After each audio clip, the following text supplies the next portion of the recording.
What's up? Welcome back. John Stark from MacTheMovieGuy.com, your favorite blind film critic, and today we're going to talk about Roommates. This is the new Netflix comedy from Happy Madison.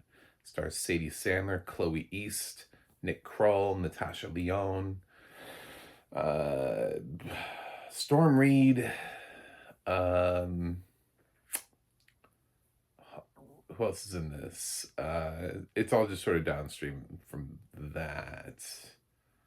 Sarah Sherman's in this, Megan Stallion. I'm trying to think of all the people that pop up. It's a Happy Madison movie, so a whole bunch of people just like randomly pop up throughout the movie. Steve Buscemi. Um, that's enough. But there's also in smaller parts because it takes place at college with a whole bunch of people who are around the same age. A lot of critics are tagging the film for having a high amount of legacy casting in this with in smaller roles. They also have like Eddie Murphy's daughter, Chris Rock's daughter is in this. Couple other people like that have like their children in here. It's a Happy Madison production. He's always relied on his friends and family for everything. This has been a recurring thing since the dawn of man. Remember his best friends used to be in, I don't know what happened to them, like Alan Covert and the other guy that used to just pop up in movies. Um, but uh, yeah,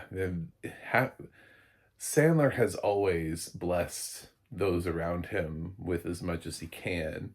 So to say that suddenly we're surprised because he's been doing it for so long that the kids of the people that he's been blessing, considering he's worked with these people before and is friends with them, is just surprising in any way whatsoever. It's just, I don't know. Is it really like Laura Dern's son or is in this or something? I don't know. It's a bunch of different downstream casts in this, and man, people love to have that Nepo baby conversation, right? The thing is, you can't have your cake and eat it too. You can either be against Nepo babies or not, which means if you're going to have the Nepo baby conversation here, then you got to stop watching Hacks. Sorry, Hannah Einbinder. Guess what? Yeah, she's from a Hollywood family. Did you vote for Odessa Zion last year for any of your awards? Sorry, yeah, you're a hypocrite because guess what? Her mom's famous. So it's just like you can't pick and choose when you're like, Nepo babies. Like you have to either it's a problem for you or it's not. You can't just target certain ones and be like, well, I don't like the woods here because I don't like the people where they come from. That's the problem. Most of the cast here do not have roles significant enough to matter. If they were cast with random actors, it wouldn't change much at all. I promise you, everyone other than Sadie Sandler does not interact in this film enough to matter. It's just Sadie Sandler. And she's done a couple of films now. I actually think she has a pretty good grasp of how to handle the film. I love Chloe East in this. For Chloe, she's got a strong presence and personality to her. She was excellent in Heretic, and now she's coming into Roommates. I think her energy and her vibe brings a lot to the film, even when it's messy. This film is very messy, even from the perspective of I like films like this. I'm extremely forgiving of those teen comedy, college comedy things that are aimed at younger audiences. Like that's my jam. I Some of those films, especially the ones from around my generation, they still slap for me. There's still films that I want to watch. So there were parts of this film that worked for me. There are parts of this film that suggest that there might be more to these characters, and there are parts where things just go off the rails. There's a choice to sort of run a narration through the film that doesn't really work for me, where they're telling this like as like it's a story, right? Like the relationship between uh these two roommates is so legendary that it gets passed down from generation to generation. And there's an RA or whatever at the top of the film that's there are two other girls that are fighting, and the RA is like, "Hey guys, why don't you come on, why don't we talk about this? Let me tell you a story. Let me tell you this story." And like that's the movie, is about this relationship between two people who started out as friends and became sort of like mortal enemies. I would say the third act is problematic in terms of both how it betrays the narrative and also just some of the choices that it makes. Um, Especially if you're actually growing to like Chloe East. Like there are certain times in the film where her character, I think, is actually trying to do the right thing and the nice thing. And then at the end of the film, when they're just sort of throwing shit at the wall to see what sticks, her character just gets lost, like altogether. A lot of her characterizations and her choices, because she starts off fine, you know. Sadie plays the quieter girl that didn't have friends. Obviously, Chloe plays the party girl who has no problem making friends, probably makes too many friends, alludes to the fact that this is her second college that she's been at. And so it becomes an issue of boundaries and why are you in my stuff, and making choices, and Chloe just sort of wears Devin thin. And yeah, a lot of the choices that Devin makes would bother like anyone, I mean that she makes would bother more than just Devin. Um Devin takes this little like stuffed animal creature thing with her from her family that's supposed to be this like remembrance thing, and it's a sweet little gift. It's one of those things where it's like it feels like it's your childhood stuffed toy that you carried with you.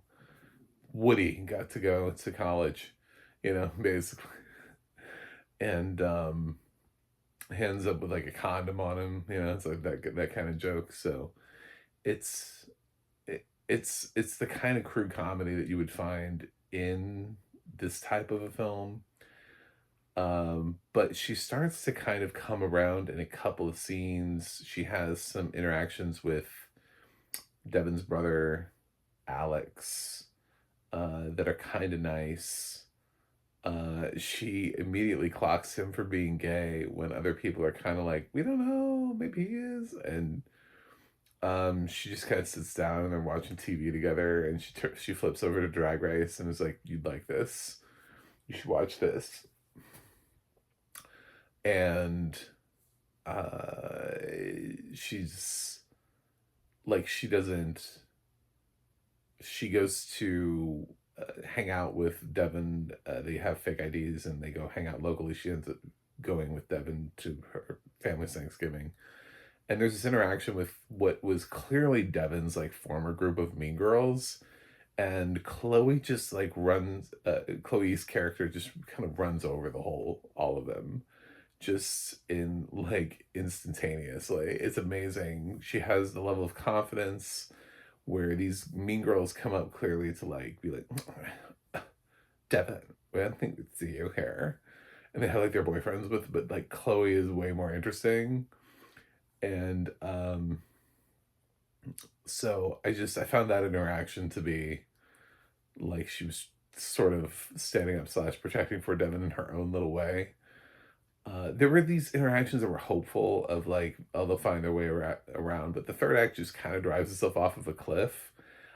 I almost admire it for the fact that it chooses to end in sort of like a catastrophe of sorts, and it just doesn't resolve it. It's just like, yeah, shit's fucked up. That's what it is. It just not every film gets to have the warm fuzzy ending at the end of this.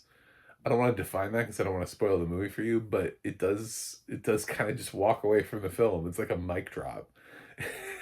It's the cinematic equivalent of a mic drop where you're like, okay, all right, that's how the movie ends. All right then. I tip my hat. I'm not sure why, but I'll nod to you for that. I see that because, I can also hear the complaints of people being like, they brought it back around and everything was too simplified and too easy and too, you know, whatever. I don't know, but there's just very much two sides to the coin there. There's the, yes, we made the choice to go this route versus the most people are used to it going the other road though. So, um, I I hesitate to say that I liked Roommates, but I did. And I went into it thinking I wasn't going to. But I didn't love it. Like, it's definitely flawed. It definitely has issues. It definitely has issues structurally in like the last third of the movie. Like the last, like once it sort of clicks towards the end of the movie, it just kind of starts throwing things out there and not really resolving them and not really answering why something wasn't said or hadn't been said before, why something was being hidden from us, why like a lot of that just kind of goes out the window in the third act when they're like, let's ramp this up to 11. You can, but at the same time, it would be nice if you could also make it make sense. Because I feel like there's some choices there where they just kind of throw things out there and their explanation of it is just either inadequate or nonsensical or downright offensive. There are just some choices that are made in the final act of the film that just kind of killed it for me. Like I was enjoying it, and then the third act of the film made it a struggle for me. And not necessarily because they didn't go with the happy ending, but without spoiling things, without just little things that happen as their relationship is devolving. So